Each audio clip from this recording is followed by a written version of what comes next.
2 y 4 meses que están en las primeras planas de los diarios de todo el mundo.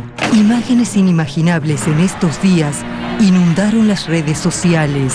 Cuerpos golpeados, desnudos en escuelas, quemados vivos, saqueos y hasta jóvenes con armamentos de guerra.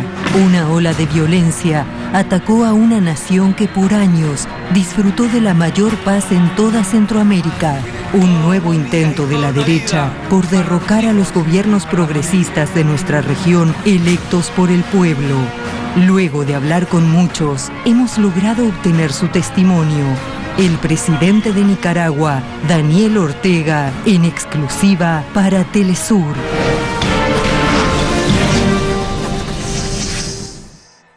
Así es, saludamos a esta hora desde la ciudad de Managua, capital de Nicaragua, al presidente de este país centroamericano, al comandante Daniel Ortega. Comandante, muchas gracias por este tiempo para Telesur en inglés y en español.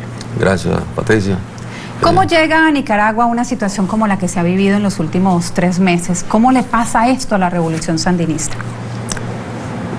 Bueno, realmente no es más que la acumulación de la violencia que no había desaparecido de nuestro país.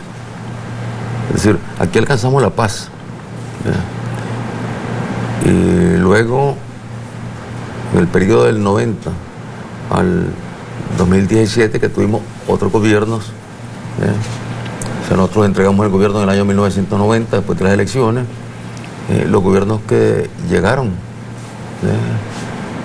al poder representaban al somocismo que había sido derrocado y por lo tanto llegaban con toda la intención de volarle la cabeza al sandinismo, extinguir al sandinismo.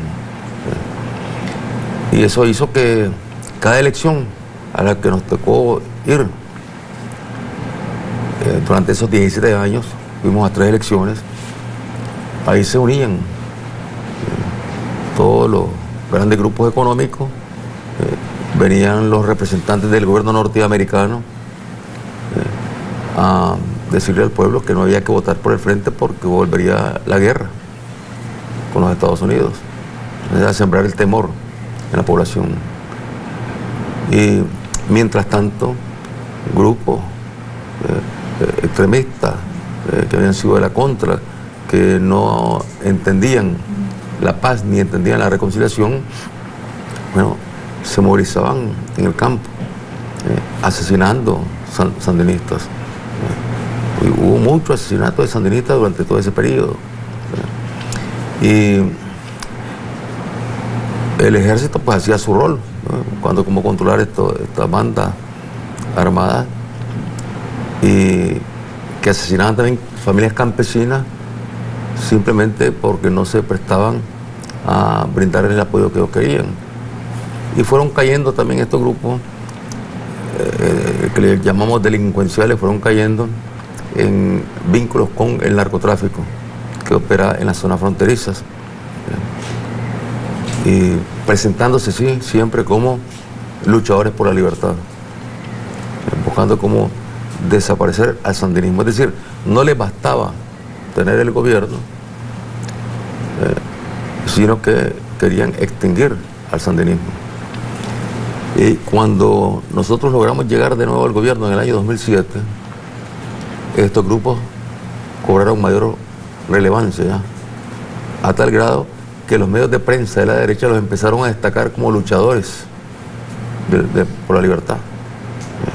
Y se empezaron también a proyectar a través de las redes, a través de los medios de comunicación, desde Miami, desde Costa Rica, donde sentaron bases ellos en Costa Rica, en Miami, y los medios de comunicación de la derecha aquí en Nicaragua, bueno, resaltándolos y presentándolos como que eran combatientes que estaban luchando pues contra un sandinismo que venía de nuevo a traer la guerra a Nicaragua, cuando más bien se marcó un periodo de paz, de estabilidad, de entendimiento, de reconciliación.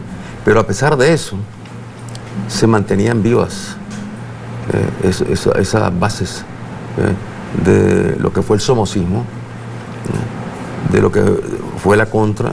Una parte de la contra se reconcilió, incluso se alió con nosotros, pero otra parte nunca se reconcilió. Y es la que se ha mantenido pues en esta... Y es la que se ha expresado en estos últimos 3 meses. Y se expresan en el liberalismo, el Partido Liberal, que es el partido de Somoza. Es el somocismo, o sea, aquí estamos enfrentando de nuevo al somocismo. Es una reedición de la guerra, digamos, de los 80.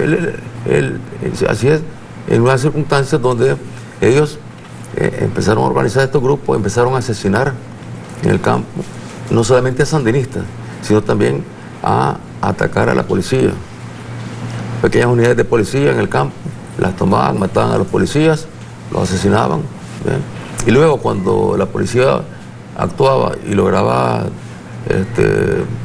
combatirlos y caían en combate, entonces eran mártires y venían los derechos humanos de todos lados a abogar por los mártires y la prensa de derecha aquí igual, y los organismos de derecha aquí presentándolos como víctimas a estos criminales. Una campaña permanente. Entonces digo, por tanto, aquí se venían acumulando fuerzas de la violencia, del revanchismo, del odio, que no logró desaparecer en estos años, donde logramos 11 años de estabilidad, de seguridad, de paz, pero con esa ¿Qué rompe el equilibrio en esta oportunidad? Exactamente lo que dicen los medios internacionales, la propuesta suya de su gobierno de hacer una reforma provisional. ¿Eso es lo que rompe ese equilibrio o esa, digamos, latencia, pero con una predominancia, por supuesto, del sandinismo en el ejercicio del poder en cabeza suya? Realmente ese fue un elemento. La ruptura se empieza a presentar a partir de lo que era el entendimiento de la alianza en el orden económico que se tenía con los empresarios nicaragüenses. Empresarios que no eran sandinistas, lógicamente, empresarios que no olvidaban pues el periodo del triunfo de la revolución, donde ellos, la mayoría de ellos se fueron para Miami, que apoyaron a la contrarrevolución, la mayoría de ellos, no todos, pero la mayoría sí. Entonces, parte de estos empresarios se acogieron a lo que fue la apertura nuestra de buscar pues una alianza entre los trabajadores, los empresarios y el gobierno, que le permitiera a Nicaragua, con una economía muy frágil, sabes que es la segunda economía después de Haití, en fragilidad, pero venía creciendo, pudiese crecer, crecer de una forma sostenible, creciendo la economía nicaragüense, mejorando las condiciones del país, ganando los mismos empresarios. Los empresarios ganaban y yo diría estaban contentos, estaban satisfechos. ¿Y por qué si les iba bien se hace esa fractura, presidente? ¿Por qué viene la fractura? Porque en los Estados Unidos haya estado siempre un grupo de congresistas asentados en la Florida, enemigos cerrados de todo lo que es revolución. Son los enemigos de Cuba, enemigos de Venezuela y por lo tanto enemigos también de Nicaragua. Son los que acogieron a los contrarrevolucionarios en los años 80, esos congresistas norteamericanos, los que promovían el financiamiento de la guerra en los Estados Unidos contra Nicaragua en los años 80. Entonces ellos no podían entender ni podían asimilar que el frente hubiese retornado al gobierno, no lo podían entender. Después que habían luchado para que no retornáramos por la vía electoral, que al final hubiésemos retornado por la vía electoral, no lo podían entender, no lo podían aceptar. Y ahí vino toda una campaña para irle quitando a Nicaragua lo que era pues lo que llaman los norteamericanos cooperación, que más bien nosotros lo vemos simplemente como una inversión, porque Nicaragua le presta servicio a los Estados Unidos combatiendo el narcotráfico y el crimen organizado. Además, el número de migrantes que van de Nicaragua hacia Estados Unidos es muy poco. Es decir, le brinda una contribución invalorable en relación con lo que Estados Unidos le entregaba a Nicaragua. Empezaron a hacer los cortes. Y luego, lo que vino a sacudir más a esta alianza fue la iniciativa que se conoce como NICAT, una ley dirigida a bloquearle a Nicaragua el acceso a los fondos de los organismos internacionales. Eso partió a los empresarios. Unos empresarios apoyando la NICAAT y haciendo gestiones para que se aprobara la NICAAT. Otros empresarios no estaban de acuerdo con la NICAAT porque entendían que iba a hacerle un daño devastador a todo el país. No solamente no se trataba de dañar al gobierno, iba a dañar toda la economía nacional. Entonces ahí empezó, digamos, la fractura que ya dividió al bloque empresarial en el entendimiento que tenía con el gobierno, que era un entendimiento estrictamente en el orden económico, comercial, no era político. Ellos políticamente, lógicamente no calzaban, y cada vez que podían y que se pronunciaban, siempre marcaban en aspectos de orden político e institucional su crítica hacia el gobierno de Nicaragua. Ahora, esos empresarios han declarado también en las últimas horas, usted lo ha hecho en la plaza pública, que una de las grandes perdedoras de estos 3 meses de violencia es la economía del país. Las proyecciones de crecimiento son bastante menores que las que se planteaban al principio del año. ¿Usted ha vuelto a dialogar con ellos? ¿Usted se volvería a sentar aquí? ¿Usted habría nuevamente un acuerdo con ese grupo empresarial para la prosperidad del país como lo hizo en aquel momento? ¿O eso ya está negado, dado que usted identifica claramente que el problema ni siquiera es la reforma provisional, sino las aspiraciones de este sector empresarial? Sí, digamos, el veneno lo pone la NICAAT, o sea, lo pone el intervencionismo norteamericano nuevamente en Nicaragua. Ahí está la raíz del problema. Si Estados Unidos respetara a Nicaragua y respetara lo que decimos los nicaragüenses, independientemente de ideología, y respetara un acuerdo entre empresarios, trabajadores y gobierno, un país que va caminando, tiene seguridad, estabilidad y va creciendo, entonces los empresarios ahí estarían trabajando con Nicaragua. Y si hubiese aprobado la reforma, porque todos estaban claros que había que aprobar esa reforma. Aquí habían estado los organismos internacionales, se habían reunido con ellos, con los empresarios, y estaban claros que había que aprobar la reforma y que tenían que poner su parte los empresarios, su parte del gobierno y su parte de los trabajadores para poder aprobar la reforma. ¿Usted la volvería a poner sobre la mesa, esa reforma? Pero trabajándola más, hay que trabajarla más, porque es imprescindible, la reforma es imprescindible. Es decir, la seguridad social no se puede sostener más con el golpe que ha sufrido ahora la economía. El golpe es mucho mayor. La posibilidad de recaudar para sostener el sistema de pensiones se ve seriamente afectado. Entonces, hoy es más que nunca urgente aprobar esta reforma y tenemos que buscar cómo aprobarla, bueno, logrando el consenso, sobre todo con los afiliados a la seguridad social. ¿Por qué? Porque el otro problema es que cuando al empresario se le grava con unos puntos más, entonces, bueno, hay malestar. No quisieran que se les apliquen los 3.5 que se le aplicaban en esa reforma, que se le aplicaban 2 puntos para este año, 1 punto para el año 2019 y 0.5 para el siguiente año. Era una reforma gradual. Entonces ellos reaccionaron, a pesar de que sabían que era necesaria la reforma, que habían hablado con los organismos, que ellos mismos lo habían dicho que era necesaria la reforma.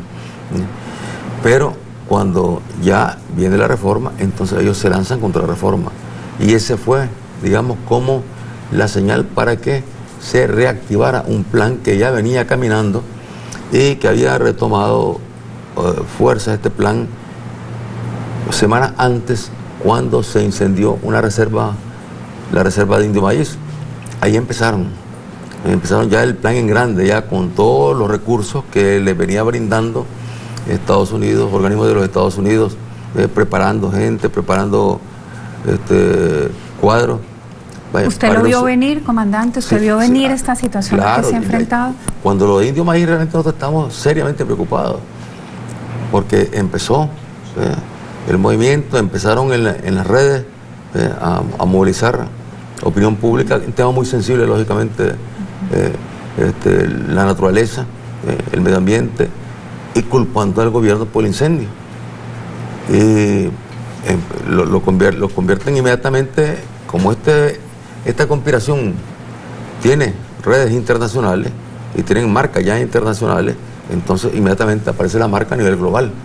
Y viene la protesta condenando al gobierno de Nicaragua por estar permitiendo que se queme la reserva de indio maíz. Aquí incluso vinieron expertos norteamericanos, enviados por el mismo gobierno de los Estados Unidos, expertos en incendios forestales. Ellos tienen grandes incendios, ahorita tienen un gran incendio. Y ellos, cuando conocieron aquí de la situación, nos dijeron que esto iba para largo, que esto iba a durar meses. Entonces dije, aquí está, esto sí que se nos complicó. Se nos complicó porque estaban las condiciones ahí para que se desarrollara este plan, donde ellos ya venían acopiando más armas de las que tenían ya, y que venían con las que venían ejecutando crímenes en el campo y en algunas zonas y poblados rurales. Entonces, resulta así que la zona donde estaba la reserva de indio maíz es una zona donde el grado de lluvia es muy intensa. Y un momento que no llovía, de repente empezó a llover a cántaro, como se dice, y se aplacó el incendio. Entonces se les cayó indio maíz. Pero ese era, digamos, el primer gran motor de la conspiración en su lectura. Sí, así es, y les dejó a ellos, pues, los dejó, digamos, con el empujón ya, y un poco frustrados porque se apagó. En eso entramos con la reforma y entonces ahí se lanzaron. Usted me ha hablado en este primer segmento de nuestro diálogo por Telesur en inglés y en español acerca de los antecedentes a los hechos que generaron en violencia desde el mes de abril en su país. Me ha hablado además de uno de los actores fundamentales desde su perspectiva, presidente Daniel Ortega, que es el empresariado. Pero también hay otro factor importante sobre el cual yo le voy a preguntar cuando regresemos de esta primera pausa, y es la iglesia, el rol de la iglesia en un país tan católico como Nicaragua y la diferencia entre la iglesia local y la visión del Papa Francisco. Vamos a una primera pausa y regresamos en minutos. Estamos ahora desde este país centroamericano, desde su capital, en un diálogo abierto y sincero con el presidente Daniel Ortega. Ya volvemos. Volvemos, estamos hoy en Telesur en inglés y en español, emitiendo desde la ciudad de Managua, capital de Nicaragua, en diálogo con el comandante Daniel Ortega. Comandante, en el primer segmento de esta entrevista, le estaba yo preguntando por los actores de este conflicto de los últimos meses en su país. Usted de una manera muy detallada nos describió el rol del empresariado con el cual el gobierno sandinista había hecho una alianza para el desarrollo de Nicaragua y el papel que han jugado en los hechos de violencia. Pero yo le preguntaba y quedó sin responder, y quiero precisarle eso, si usted los volvería a invitar a una mesa de trabajo como en este salón donde nosotros estamos hoy conversando, ¿usted los volvería a sentar a ese empresariado que ha estado de manera principalísima activo en esta etapa de violencia? Sí, nosotros partimos del principio de que es necesario el diálogo, el entendimiento, el consenso. Ese principio lo mantenemos independientemente de la situación que estamos viviendo actualmente. ¿Hay señales de ellos de quererse volver a sentar? No, ellos, o sea, lo que es la cúpula empresarial no da señales, pero lo que es el empresario que no esté en la cúpula está asistiendo a reuniones a las que convoca el gobierno para ver temas específicos que tienen que ver con los diferentes rubros de la economía nacional. Eso es una señal positiva, pero todavía, digamos, la cúpula, que lógicamente tiene una gran influencia, no sé si está, digamos, todavía bajo la fuerza del choque que se acaba de producir en nuestro país. Y estamos abiertos a dialogar y establecer acuerdos partiendo de las nuevas condiciones, de la nueva realidad, porque también ya no se puede repetir la historia. Es decir, ese momento que se vivió con bastante equilibrio, con bastante armonía, ya no se puede repetir. ¿Cuáles serían esas nuevas condiciones? Yo creo que las nuevas condiciones ya tendrían que ser partiendo estrictamente de lo que es el papel del empresario, en cuanto a aportar al desarrollo para la economía del país, y no tanto como lo habíamos incorporado en la alianza, porque era una alianza donde partimos de que ellos podían participar, opinar sobre diferentes temas, incluyendo leyes. Pues aquí no aprobamos una ley, sino era con consenso con los empresarios. Nosotros mantenemos esa disposición de hacerlo así en el campo de las leyes, aprobarla en consenso con los empresarios. Pero otros campos donde yo diría se rebasaba el ámbito, ya, dándoles a ellos participación, pues ellos mismos no creo que lo quieran, porque lo haría a ellos aparecer como que están nuevamente plegados al gobierno, porque la extrema derecha que se moviliza en este golpismo, en esta conspiración, los acusa a ellos, los culpa a ellos de ser cómplices del gobierno por haber hecho alianza con el gobierno. Las nuevas condiciones también serían para la Iglesia, y ahí retomo la pregunta que dejaba en el aire al cerrar nuestro primer segmento de conversación, porque esa alianza también incluía a la Iglesia nicaragüense en un país sumamente religioso. ¿Volverían a sentarse aquí los jerarcas de la Iglesia después de que se ha conocido, es público, notorio, se conocen videos, se distribuyen ampliamente por redes sociales de las iglesias como lugares donde incluso ha habido francotiradores, donde se han almacenado armas? Los sacerdotes de la alta jerarquía nicaragüense han estado de manera muy activa en estos hechos de violencia. Han denunciado su gobierno como un régimen opresor. ¿Qué pasa con esa iglesia? ¿Se volvería a sentar aquí? ¿Qué lectura hace usted de esa iglesia y de su relación en un pueblo tan religioso como este? Bueno, yo me haría eco de las palabras del cardenal Brenes este domingo, donde él decía a los feligreses que estaban ahí en el templo, les decía que tenemos que luchar por la paz, que lo más importante es la paz, y que todos tenemos un demonio adentro, y que los sacerdotes tenemos 2 demonios adentro, decía. Es decir, y creo que es una realidad que todos tenemos esos elementos internos, ¿no? El amor y el odio, ahí están adentro. De repente prevalece el amor, de repente se impone el odio en todos los campos. Y yo creo en las palabras del cardenal cuando dice que está por la paz. Y sé que no toda la conferencia episcopal actuó en esta intentona, ¿no? Fueron casos de algunos sacerdotes y o no lo sabían sus obispos o se lo toleraban sus obispos, pero el hecho es que algunos sacerdotes prestaron los templos para que ahí se convirtieran en cuarteles y que incluso torturaran ahí a gente que capturaban en los tranques, los torturaban. Y el colmo ante la presencia de un sacerdote incluso. Claro, somos humanos al final de cuentas. ¿Usted perdonaría entonces? Sí, estoy interpretando eso claro, sus palabras. Claro que sí. ¿Y los volvería a sentar aquí en una mesa de diálogo? Claro que estamos dispuestos nosotros a conversar, no solamente con ellos, sino con todo. ¿Están dadas las condiciones, presidente? Yo diría que hay que crearlas, porque todavía en estos momentos, pues, los mensajes que han salido, pues, no ayudan a crear esas condiciones, sino que más bien tienden a alejar esas condiciones. Pero el mensaje que dio el cardenal Brenes el día domingo es un mensaje que, bueno, estaría como dando una señal, un punto de partida para abrir esas condiciones. ¿Y el mensaje del Papa Francisco también usted lo lee en esa perspectiva? Sí, él siempre está por la paz, indiscutiblemente, pues él eso es muy firme en defender la lucha por la paz. Dictador, asesino, director de bandas paramilitares, estas son términos, palabras, expresiones que han aparecido ampliamente en medios de comunicación del mundo.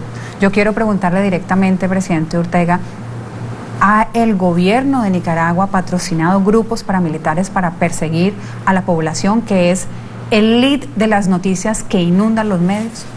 Aquí lo que se conoce como grupos paramilitares,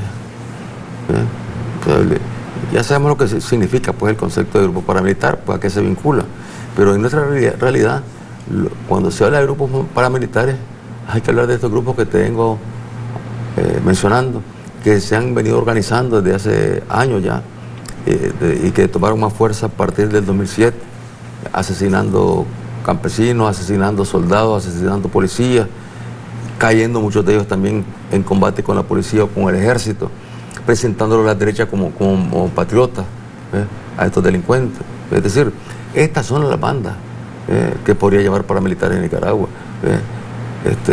porque son bandas organizadas por la derecha, armadas por la derecha, auspiciadas por organismos de inteligencia que vienen, lógicamente, desde los organismos de los Estados Unidos y que son los que empezaron los ataques armados el 19 de abril. Porque el 18 de abril, cuando se promulga la ley, se da a conocer la ley, entonces hubieron unas protestas con incidentes menores. Pero había gente descontenta, honestamente, inconforme con la ley. Los que aparecieron no fueron los jubilados, no fueron los que están en el seguro, no fueron asegurados. Esos no protestaron, esos estaban de acuerdo con la ley. Los que salieron a protestar fueron los grupos políticos de la derecha que han desconocido al gobierno, los que llamaron a la atención en cada elección. Esos son organismos no gubernamentales, partidos de la derecha. Aparecieron a protestar, hubieron algunos incidentes con muchachos de la Juventud Sandinista. Eso a lo más que llegó fue una pedrada. Que le rompió la cabeza a una de estas dirigentes de los ONG. Y pasó, porque luego la policía llegó la policía pues a evitar el pleito, y la policía fue con cuidado, sin golpear a nadie, hasta que se calmó la situación y se retiraron los grupos y la noche fue tranquila. La noche siguiente, de manera sorpresiva, aparecen grupos armados atacando cuarteles de la policía, atacando alcaldías en todo el país, atacando las casas del Frente Sandinista en todo el país. O sea, enfrentando, y van armados, o sea, no iban desarmados, iban armados. Y entonces ahí empiezan los combates, hubieron combates, pues, enfrentamientos, combates. ¿Quiénes contra quiénes?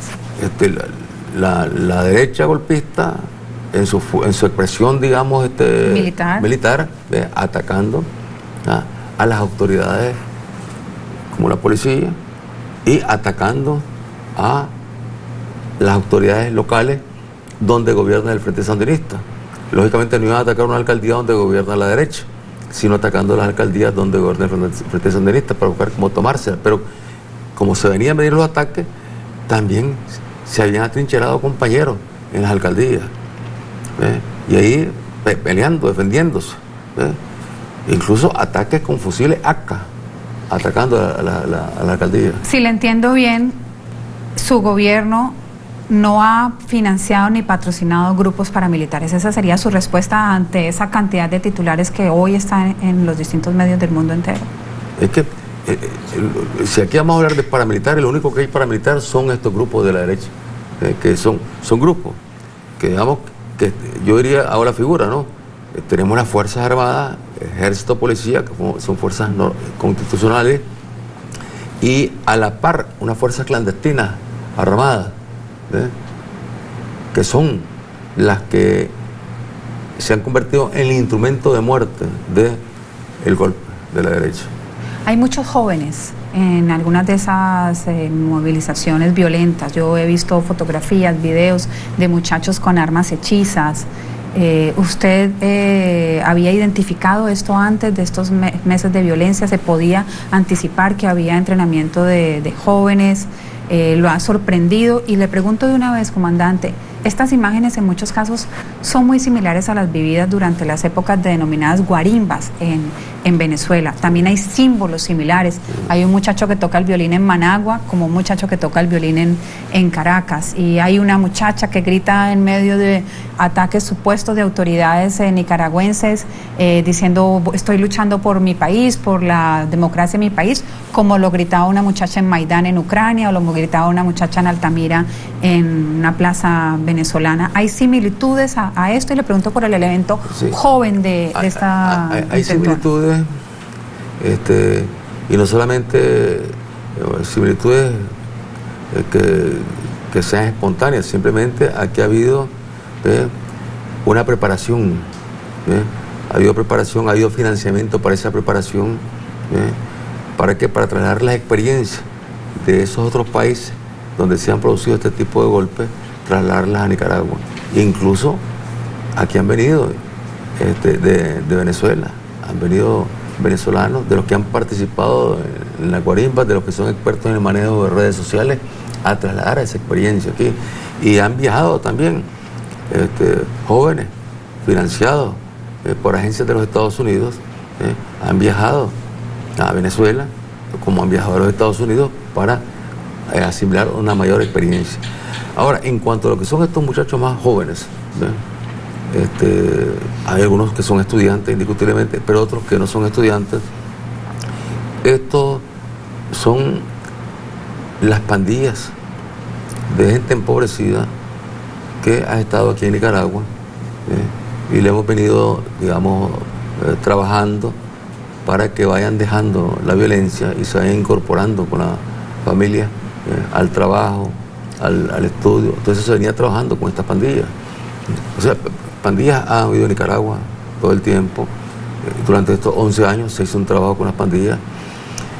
Y recuerdo incluso en un acto de la policía, recién llegamos al gobierno, como la policía venía haciendo un trabajo con las pandillas para que las pandillas entregaran las armas hechizas, y a cambio se les entregaban a ellos útiles deportivos, se les entregaban materiales de estudio, o sea, se les daban elementos para que pudiesen ellos cambiar de actitud. O sea, el arma hechiza ya era una realidad en Nicaragua, sin llegar la pandilla a tomar la característica de la Mara. O sea, era una pandilla que ante la presencia de la policía, pues ahí se aguantaba. De repente chocaban con la policía, pero luego aguantaban. Y se había logrado una comunicación en el barrio con la familia del pandillero, con las familias del barrio que tienen hijos que no son pandilleros y que le temían pues a las pandillas. Y esto todo emergió en medio de esta situación. Entonces, estas pandillas fueron incorporadas como fuerza de choque también. O sea, las incorporaron, les pagaron, pero con pago, les pagó. En todos los municipios del país les pagaron para incorporarlo. Comandante, antes de irnos a una nueva pausa, ¿cómo se recupera un país de esto? Se habla incluso de más de 200 víctimas de estos hechos de violencia. ¿Se está pensando ya, digamos, en el futuro más cercano? ¿Cómo poder curar estas heridas? Sí, lo más duro siempre es curar las heridas que provocan muerte. La economía, claro que es un golpe durísimo para el país, pero bueno, lo material se puede recuperar, pero la vida no se puede recuperar. Y cuando tenemos tantos muertos, hoy mismo 3 hermanos sandinistas asesinados por estos grupos que yo les llamo paramilitares, en una zona del campo, el departamento de Matagal. Los policías asesinados, son familias enteras que están heridas y quieren justicia. ¿Habrá justicia? Y en eso estamos en esa lucha, para que aun se cuando justicia. Usted ha dicho en esta entrevista con Telesur que está dispuesto al diálogo, a volverse a sentar con el empresariado, con la Iglesia Católica, ¿usted garantiza también la búsqueda de la justicia en medio de todos estos Claro hechos? que sí, claro que sí. Tiene que haber justicia, para que por lo menos, si no se puede recuperar la vida, la justicia, esto es una señal que ayuda a que la familia de las víctimas pues sientan.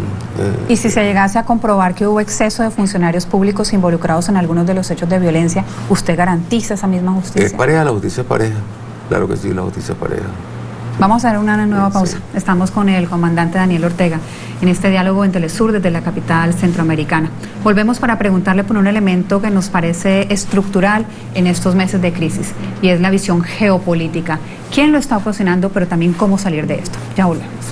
Volvemos. Estamos en la ciudad de Managua, la capital de Nicaragua, en este diálogo a través de las pantallas de Telesur en español y en inglés con el presidente de este país centroamericano, el comandante Daniel Ortega. Comandante, hablemos de la geopolítica, de lo que usted ha denominado un golpe de Estado en curso, un golpe de Estado en proceso. Nos ha explicado en la primera parte de esta entrevista que los hechos comienzan incluso antes del 18 y 19 de abril. Nos ha explicado el rol del empresariado local, el rol de la iglesia, también de los denominados grupos paramilitares financiados. Usted ha indicado tal cual como en la guerra de los 80 por factores internos y factores externos. Pero ¿quiénes son esos factores externos? Ha dicho el imperialismo estadounidense, pero hablemos concretamente de quiénes, con nombre, apellido, de dónde viene el dinero, lo tienen identificado, qué van a hacer, cuál es el plan. O sea, la base política está en la Florida, está en Miami. Ahí está la base política. O sea, ahí están los congresistas, ahí están los senadores, que sienten como que es un deber de ellos acabar con el sandinismo. Y como no pudieron acabar con el sandinismo en la guerra de los 80, y el sandinismo sobrevivió, a pesar de salir del gobierno, el sandinismo sobrevivió, siguió luchando y retomó el gobierno. Entonces ellos son los que están en esa tarea, y es una tarea que los obsesiona. Y vemos claramente cómo estos congresistas, cómo estos senadores marcan claramente a Cuba, a Venezuela, a Nicaragua. Son los tres países las que tres están joyas marcando, de la corona en este momento, por decirlo de alguna manera. Está marcando. Entonces, y ahí parten iniciativas de todo tipo, desde lo que es buscar financiamiento para estos grupos, gestionar financiamiento vía gobierno de los Estados Unidos. Hay 31 millones de dólares, por lo menos declarados, de la USAID para Nicaragua. Así es. Entonces ellos buscan el financiamiento para que lo apruebe el gobierno de los Estados Unidos, y a la vez también mueven financiamiento por otras vías para que esta gente pueda desarrollar sus planes conspirativos. Usted y su pueblo lograron derrotar a los norteamericanos en la guerra. ¿Lo van a hacer ahora también? Estoy seguro que vamos a consolidar la paz. Yo diría, hemos logrado derrotar el golpe. ¿Usted ya siente que lo derrotó? Yo siento que el golpe, tal y como venía caminando ya, claro, ellos van a insistir porque no van a quedarse de brazos cruzados, y más aún cuando estamos viendo en los Estados Unidos iniciativas, incluso en el Congreso de los Estados Unidos, para tomar más acciones en contra de Nicaragua. ¿Es posible un diálogo directo con el presidente Donald Trump? ¿Usted cree que eso podría en un momento determinado frenar o modificar la estrategia de los Estados Unidos hacia Nicaragua? Creo que sería lo ideal, pero la política actualmente de nuestros países está siendo manejada por estos grupos de extrema derecha, donde incluso ellos negocian con el gobierno norteamericano, introducir leyes en contra de nuestros países a cambio de aprobarle al gobierno leyes que son de interés del gobierno a lo interno de los Estados Unidos. O sea, ese es el poder que ellos tienen, pues tienen unos cuantos votos que les ayuda pues a negociar allá. Y tienen votos en la Organización de Estados Americanos y tienen también. Votos, así es. Sí. ¿Esperaba usted esa reacción desde la Organización de Estados Americanos contra su gobierno, contra su persona? Había además buenas relaciones con el secretario general, por lo menos lo que se veía en los medios de comunicación. Cuéntenos usted si era así. Bueno, hemos tenido una relación respetuosa, respetuosa. Se trabajó y se ha trabajado con la OEA un proceso para fortalecer, mejorar el mecanismo electoral en Nicaragua, es un trabajo que está ahí de cara al año 2021, pero indiscutiblemente que... Algunos ven eso como una concesión suya a la Organización de Estados Americanos. Es posible que lo vean así, pero hay que tomar en cuenta que en Nicaragua se hacía imprescindible, se hacía necesario mover ese tipo de iniciativas, ya sea con la OEA o con cualquier otro organismo que acompañara a Nicaragua. Se dio la relación con la OEA. Lógicamente, lo que está aconteciendo ahora viene a poner un nubarrón sobre este esfuerzo. ¿Por qué? Porque lo que estamos viendo en la OEA es cómo el grupo de países que se han unido en contra de Venezuela ahora se unen en contra de Nicaragua. Es decir, países que están gobernados, no es culpa de los pueblos, lógicamente, los pueblos, estoy seguro, no comparten esta política de esos gobiernos, pero países que están gobernados por quienes tienen una mentalidad revanchista. Es decir, no entienden que llegar al gobierno no significa quererle imponer políticas en otros países con los cuales no hay, digamos, afinidad ideológica y política. Diferente la madurez, la seriedad de las fuerzas de izquierda que hemos estado y estamos en el gobierno en América Latina, que hemos sido respetuosos de ese principio. O sea, cuando se formó, se instaló la CELAC, la izquierda, que era una mayoría, no trató de imponerle nada a la fuerza política. Pero estamos ante una CELAC y una UNASUR prácticamente, digamos, desactivadas o muy golpeadas. Se arma un grupo que es el Grupo de Lima contra Venezuela, es el mismo grupo que en la Organización de Estados Americanos vimos operar contra Nicaragua. Son ese tipo de batallas a nivel geopolítico. El problema es que ahora tenemos una América Latina polarizada por una derecha que está actuando con una mentalidad revanchista y que quiere, y mentalidad revanchista que la lleva a ser injerencista, porque lo que han hecho con Venezuela, lo que están haciendo con Nicaragua, sencillamente se llama injerencismo. ¿Le han cobrado a Nicaragua de alguna manera su posición firme frente a los intentos contra Venezuela en la Organización de Estados Americanos, en el ALBA y en todos los organismos multilaterales? ¿Tiene algo que ver esa posición con lo que ha sucedido? Sí, por eso hay revanchismo. ¿Revanchismo por qué? Porque no entienden que Nicaragua tenga afinidad y solidaridad con Venezuela, con Cuba, no lo pueden entender. Ellos quisieran que Nicaragua se sometiera a los dictados de ellos. Y los dictados de ellos están a la vez sometidos y subordinados a los dictados ¿de quién? De la política norteamericana. Y de la política norteamericana más cerrada, más dura, más envenenada que esa que está incubada allí en la Florida. ¿Cómo se van a derrotar a esos enemigos, digamos, de la integración latinoamericana y caribeña, a quienes han estado impulsando este golpe de Estado contra usted? A ellos los van a derrotar sus pueblos. O sea, todo tiene su tiempo. Son los pueblos los que los van a derrotar.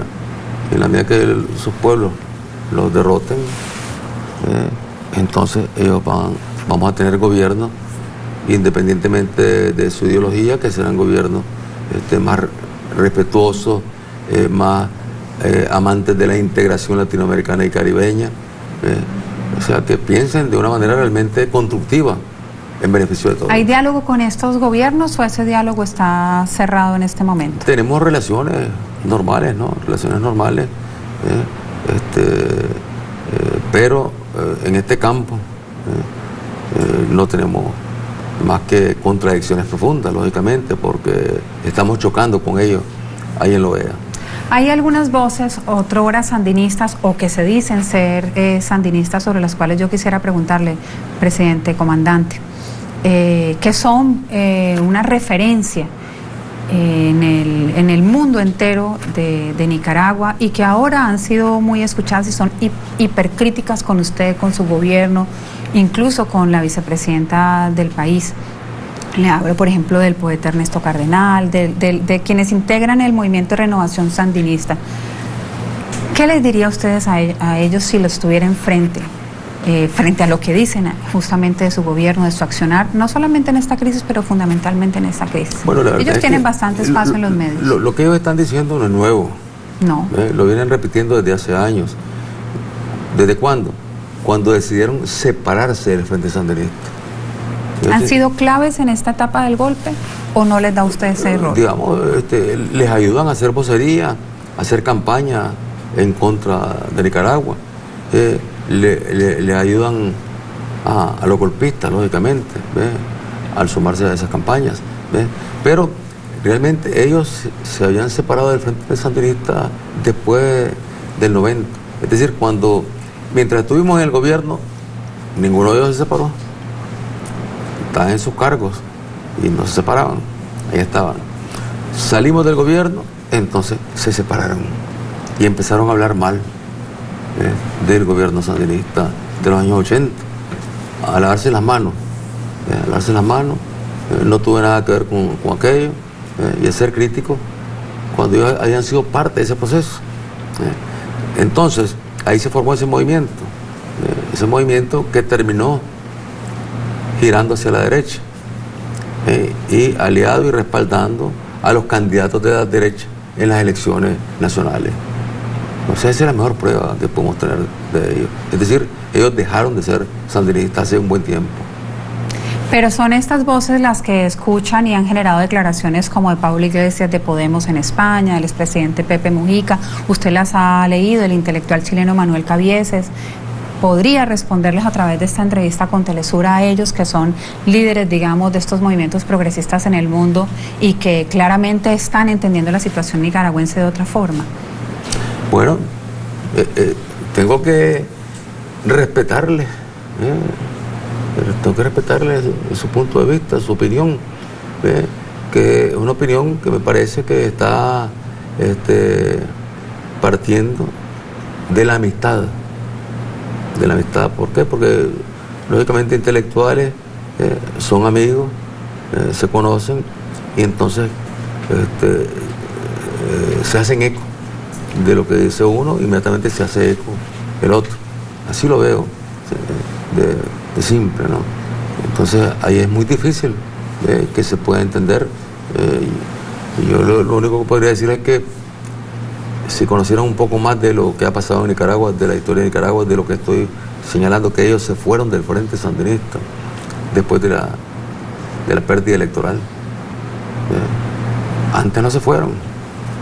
Ernesto fue ministro del gobierno sandinista hasta el 25 de abril del año 1990, que fue cuando entregamos el gobierno.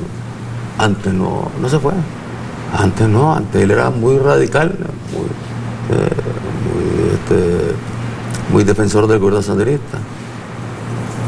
Saliendo Ernesto, saliendo otro, incluso el vicepresidente Sergio Ramírez, era mi vicepresidente, también se fue. Bueno, y decidieron tomar otro camino. No se les puede obligar. Decidieron tomar otro camino. Lo malo aquí, digamos, lo deshonesto es tomar otro camino lavándose las manos, como diciendo no tuve nada que ver con todo lo que se hizo en los años 80, como que no fueron parte del gobierno sandinista. Comandante, se nos acaba el tiempo en este diálogo con Telesur. Mire, traía un montón de preguntas, se me quedan allí en el tintero, pero antes de concluir quisiera preguntarle un error y un acierto suyo, de su gobierno, de su equipo de trabajo en estos meses de violencia. Comencemos con el error. ¿Con? El error. ¿En qué se equivocó? ¿Qué no volvería a hacer? Yo pienso que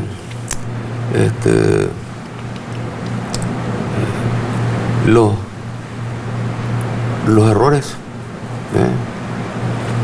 errores son inevitables. Son inevitables. Si es que le podemos llamar errores. porque podríamos decir, fue un error que estos sandinistas, de estos ex sandinistas de los que estamos hablando, como Ernesto Cardenal, como Cerro Ramírez, etcétera, los que se fueron, ¿no?, del frente. Fue un error que han sido parte del Frente Sandinista, que han sido parte del liderazgo del Frente Sandinista, que Sergio haya sido vicepresidente de la República, que lo haya llevado de nuevo yo como candidato a la vicepresidencia en la elección del 90. Se podría decir que ese es un error. Pero no, son etapas de lucha donde, bueno, esa convergencia, digamos, que realmente no es una convergencia sólida en términos ideológicos, sino que es una convergencia más bien de tipo coyuntural y política, bueno, dio réditos en cuanto a que permitió avanzar en el proceso revolucionario en Nicaragua. Por lo tanto, lo que se podría considerar un error, la alianza con los empresarios, no lo considero un error. ¿Por qué? Porque, bueno, le permitió a Nicaragua avanzar durante 11 años como nunca había avanzado. Y eso queda en la memoria del pueblo. Está en la memoria del pueblo, está bien fresco en la memoria del pueblo. Y está bien fresco en la memoria del pueblo como de la noche a la mañana, con el intento del golpe, cuando se tranca todo el país, la inseguridad que se crea, el terror en la población, la economía paralizada. Entonces está el contraste entre la Nicaragua hasta el 18 de abril y la Nicaragua bajo el terror de los golpistas después del 19 de abril. Entonces, pienso pues que es difícil hablar de errores cuando se trata de procesos donde se van juntando fuerzas. Se juntan fuerzas, se juntan individualidades que suman, ayudan a avanzar. De repente estos se desprenden, de repente pasan al otro bando, pero bueno, jugaron su papel en una etapa. Y hay quienes después le dicen a uno, sí, pero ¿cómo es posible que lo tuvieras de vicepresidente? Si vos sabías que nunca fue de izquierda, que más bien venía de familia somocista. Eso me dicen a mí, me decían los compañeros desde aquellos tiempos, que por qué estaba de vicepresidente Sergio. Me reclamaban. Pero había que entender que era parte de un esfuerzo para sumar voluntades, sumar diferentes sectores y poder resistir mejor la agresión que estaba sufriendo la revolución después de su triunfo en el 79. ¿Y el acierto? Un acierto, algo que usted diga, hemos hecho esto fundamentalmente bien. Tener la inteligencia política para comprender lo que estaba pasando, saber leer al enemigo. Yo creo que aquí el acierto fue, primero, bueno... Mucha gente me ha dicho, el presidente ganó la paz porque supo calcular los tiempos de este golpe. ¿Lo considera usted así? Así es, sí es. O sea, ellos fueron abriéndose, fueron sacando las uñas, como decimos, las fueron sacando, bueno... Y nosotros, lógicamente, evitando caer en la provocación, aparecer con una sobrereacción, lo que a ellos los confundió. Pensaron que estábamos débiles, pensaban que ya el pueblo no había dejado de ser sandinista. Nos lo llegaron a decir algunos de ellos, que ya el frente no tenía ninguna fuerza. Entonces, eso, ¿qué les hizo? Lo hizo ir sacando, digamos, todo lo que era su estrategia y decirle claramente, pues, que lo que querían era derrocar al gobierno. Y elecciones anticipadas luego. Sí, usted ya dijo que no va a haber elecciones anticipadas. Ellos están todavía con el derrocar al gobierno, siguen repitiendo el discurso, dicen que se vaya el gobierno ya. En la mesa de instalación de diálogo le dijeron, usted se tiene que ir. Sí, así lo dijeron. Entonces, sacaron eso, lo que era su... Entonces tuvimos la calma, la paciencia, aun cuando ellos pensaran que estábamos débiles, que estamos derrotados, eso es lo que ellos pensaban. Y saber el momento en que debíamos dar el paso para poner nuevamente la paz, restablecer la paz en Nicaragua, la normalidad en el país. Y derrotar el golpe, como usted nos ha dicho golpe, hoy sí. en este diálogo con Telesur. Comandante, muchas gracias por su tiempo. Y muchas gracias a ustedes también por haber estado con nosotros en las pantallas de Telesur. Ya lo saben, aquí siempre hay más. Bueno. Muchas gracias.